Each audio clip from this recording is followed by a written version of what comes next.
Hello, and welcome to another fun video. Uh, Welcome, book nerds and wannabe book nerds. Uh, Today, we're going to take a look. This is the first of these videos that I'm going to be doing on what I read in May. Now, I know it's June, it's actually halfway through June, so I'm way behind the eight ball on this, but let's take a look at what I read in May. There were some real gems, a couple stinkers, but let's get into it. The first one we're going to look at is The Har by David Sodergren. I started off the month with this book, and it was very, very good. This one was a 5 star. It's a short book, but the cool thing about it is it really does um, get all the scares. It was scary, but it was fun. You were rooting for people in it.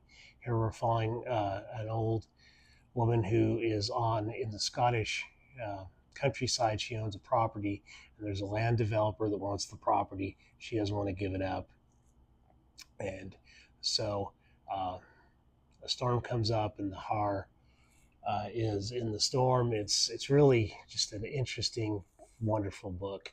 We're not going to get into any spoilers, and I'm not going to get into any deep dives on these books. Just give you my 2 cents on it. This one was so fun, and it's a short read. If you're in a book slump, I would say this is a good one to get you out of it. But the Har, I gave it a 5 star. This one was great. I'll read this one again for sure. Next one was Flicker in the Dark. This one I finished towards the beginning of May. It's by Stacy Willingham, and really this is just a standard domestic squabble type thing. It was I gave it a 3 star. It was pretty forgettable as far as that goes. Not a horrible book by any means. The writing was okay. It just didn't do much for me. So that was a 3 star. Let's move along. Next one was Crypt of the Moon Spider. This one I gave actually a 3.5, just because it was weird. It was a really weird book. It was really interesting. It was another fast paced one. But here we're following a person who, how do I say this without spoiling things? I think I think the better off you go into this thing knowing nothing, it's better for you. I think. Man, I mangled that. But anyway, it's a book about it's kind of a science fiction horror book, more leaning on the science fiction. Um, there's spiders in this book, and the spiders are on the moon, and they can fix your brain, and they can fix your body, they can do all this stuff. It was interesting, but one that I won't be reading again, and it's one in a series of things. But if that by any stretch of the imagination uh, hits you, then that's one to look forward to. It's Crypt of the Moon Spider by Nathan, geez, Ballinger. Now, this is a series, and there is some body horror in this that's pretty interesting. But next one I read was When the Wolf Comes Home. This one was by Nat Cassidy. I love Nat Cassidy's writing. This one was a solid 4 star. Uh, it just, I found this one initially hard to digest because it was, um, here we're starting out with, I was thinking we were going to get a wolf story, like a werewolf type thing, when the wolf comes home. But it's so much more than that. It's, as Nat Cassidy is wont to do, he gets into some deep issues in this thing. Um, we're following a boy um, who is found um, by a failing actress, and um, it's it's really deep. The personal things that go into this. It's really a story about dads, and your relationship with dads, and so without breaking or spoiling anything else, there's lots of action in here. It is scary at times, um, but anybody who's had a not even a bad relationship with their dad would like this one. I think most of us have um, interesting. relationships with our dads, complicated relationships with our dads. Um, I was blessed to have a great dad, and some things were still complicated in that. And I think that's just the way relationships are. But if you've had a difficult relationship or a complicated relationship with your dad, this is a good one to look into. Um, there's grief involved and everything else in it too, but a solid read. Very, very good read. Next, we're on to How to Fake a Haunting. This is by Krista Carmen. This one was a good Cheebity Christmas. We got, man, there's pollen everywhere. It's crazy. Summer is here. But this was a really cool book. I gave this one a 5-star. This was like, I want to thank the folks at NetGalley for giving me this arc of this book. This had all the stuff that makes things fun in a book. I really had a blast with this one. Here we're following a couple that is kind of on the way out. You know, the guy in this relationship is let's just say not the greatest guy in the world. He's struggling with things. He's alcoholic. He's going through it, and he's really not a nice fella. And they get this house, and the house, you know, and what they're trying to do here is the friend says, hey, let's get him to leave. We can get him to leave by faking this haunting, and shenanigans ensue from there. This was a very good book, very well written, tense plot. It kept you moving along. The characters you really cared about, even the alcoholic dude. You kind of don't really pull for him ever, but you know you can. It's just the characters are nuanced enough to where it hooks you. So excellent one. That one again, I gave a 5-star once again. How to Fake a Haunting by Krista Carmen. I think this might be her first book. I'm not sure, but it was fabulous. Next one is Carmilla by J. Sheridan LaFau. This particular one is a vampire story that predates Dracula. I gave this one a 3-star. I have complicated likes on vampire stories, not really huge into them, but this was okay. I mean, it was a short read, real short read.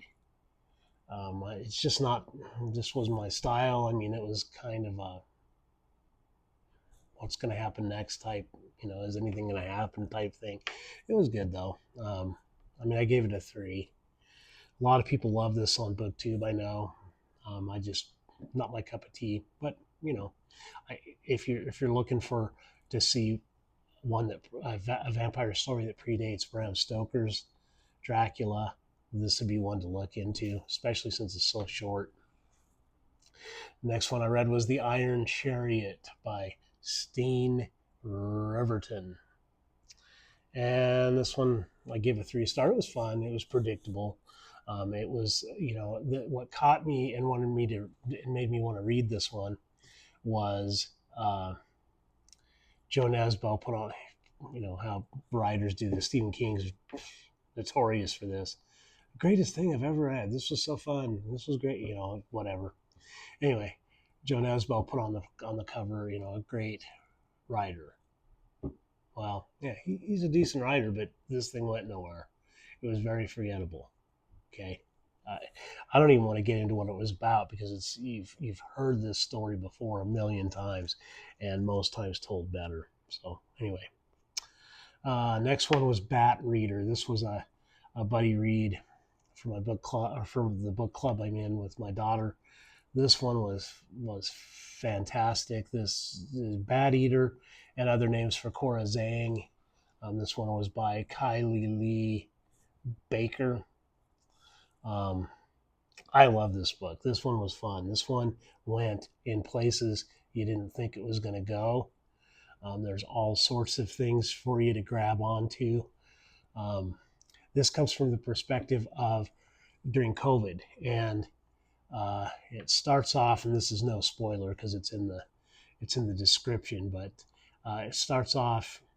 You know what? I'm not going to tell you how it starts off because I want you to grasp. I want you to get that hit because you're coming along and then something happens. It's a violent thing, um, and it goes from there. But the cool thing about this book is it's like I say, it happens during COVID, and uh, the and after COVID, and it just kind of gives you a different perspective of COVID um, from an Asian American going through it.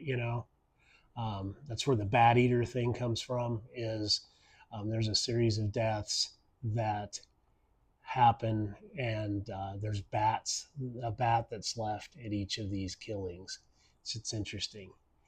This one does, the ending may not satisfy you, but it's a fun book.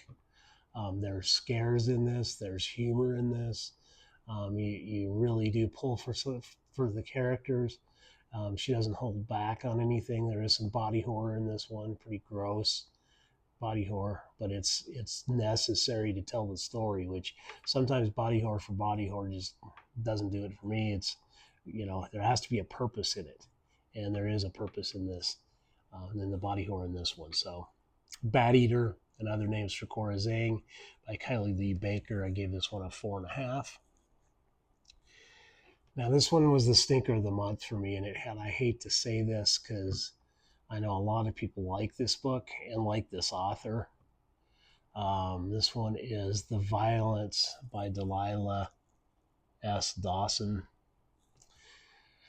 This one just, for one thing, what you're following is a group of couples who are going through domestic violence situations. All right. And in each of these, the men are depicted as, real creeps, which, okay, it's domestic violence. I get that. But there's an undercurrent of this violence that's a virus that attacks people and makes them do violent things that make no sense. They just attack people. So there's that, and then there's the domestic violence things that you're following, these vignettes of these couples.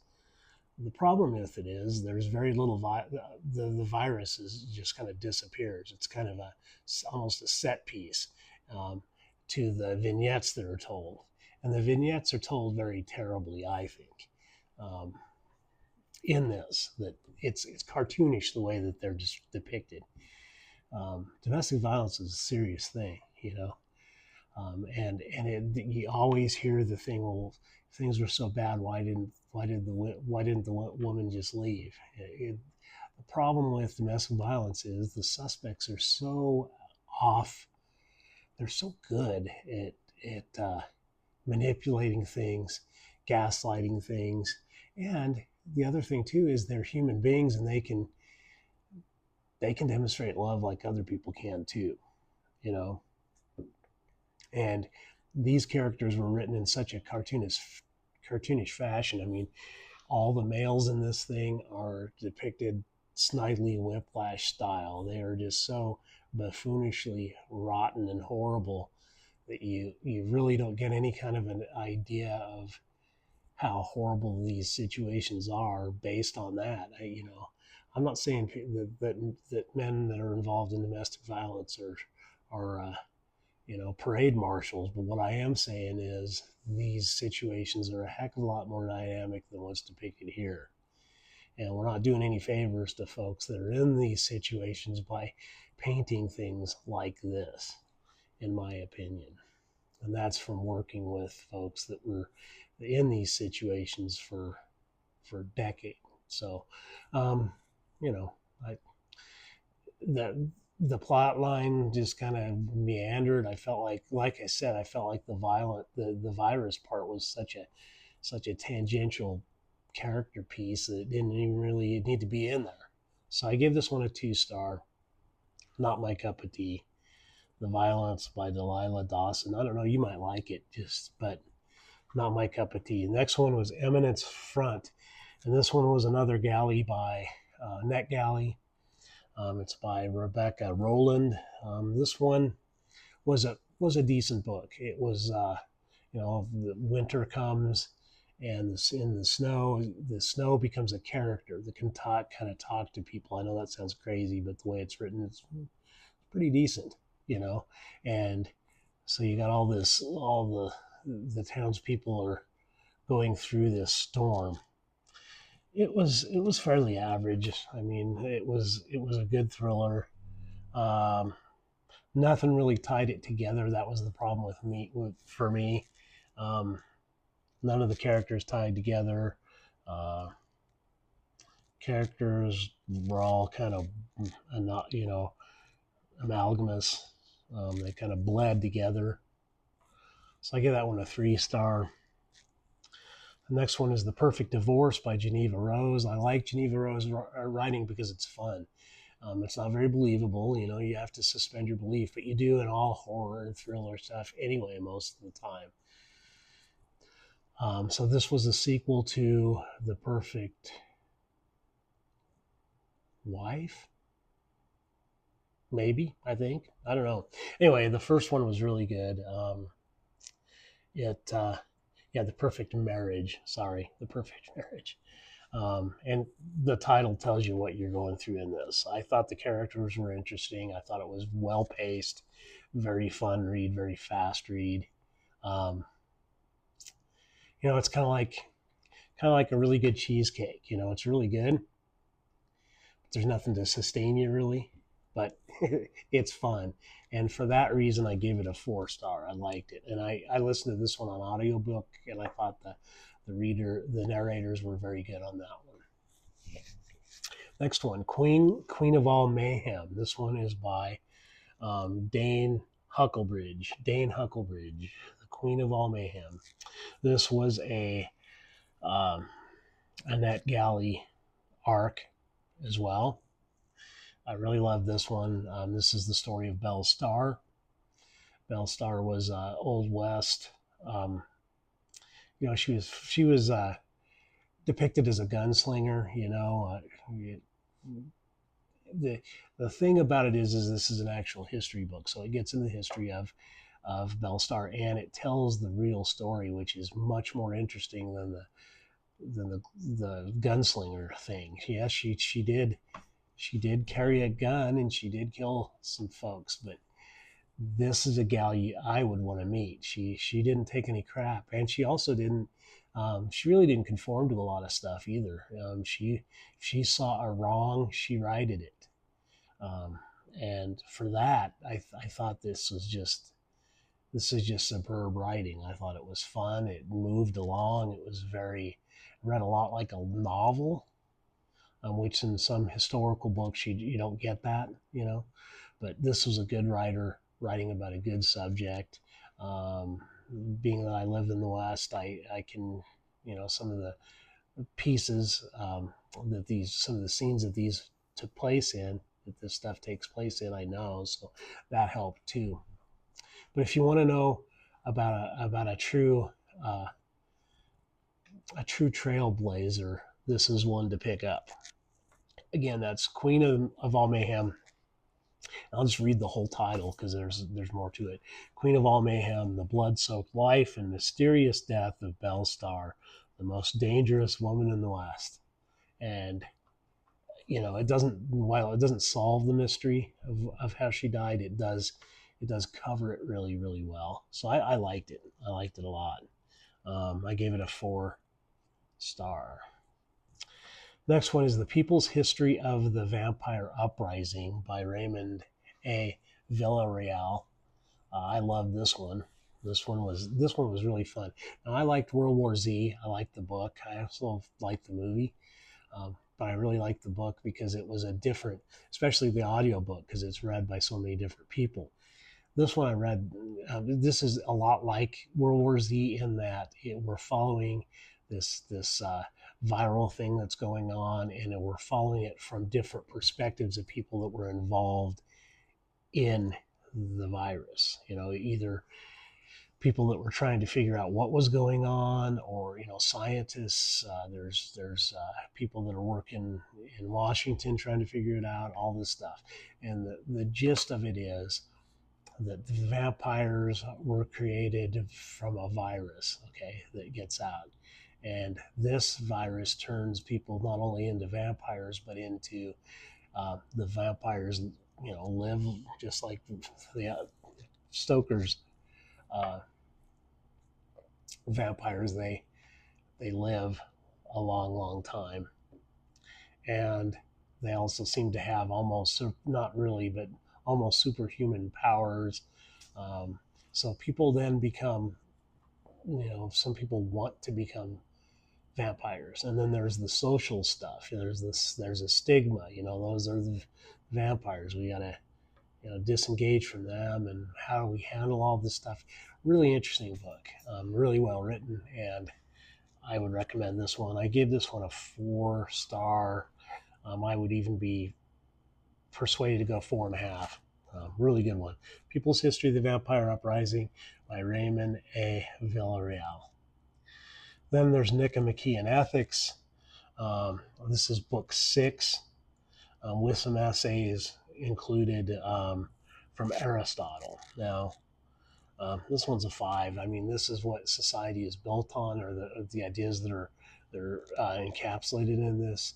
They talk about, he talks about first principles in this book that set aside what a good society is, and the different people that are involved in that society, and the different structures that they use. There's the people that live for others, that are concerned in the political life going on. There's others that are just concerned about how they can survive. It was very interesting. It was, and it's not as hard to read as you would think. Being a classic like this, a lot of those classics are hard to read. That was a 5 star. Recommend it for anyone. Next, and I think this might be our last book. Let's see. Yeah, this is the last one we're going to cover today, and that's The Library of the Unwritten by A.J. Hackworth. This one is an interesting book. And it's interesting because it takes a different tact on some mythology. And what it covers here is that the characters, how do I say this without giving up too much? Let's start off with the fact that this veers pretty heavily into fantasy, which fantasy was never my cup of tea, but for this, it pulled it off really, really well. It was fun.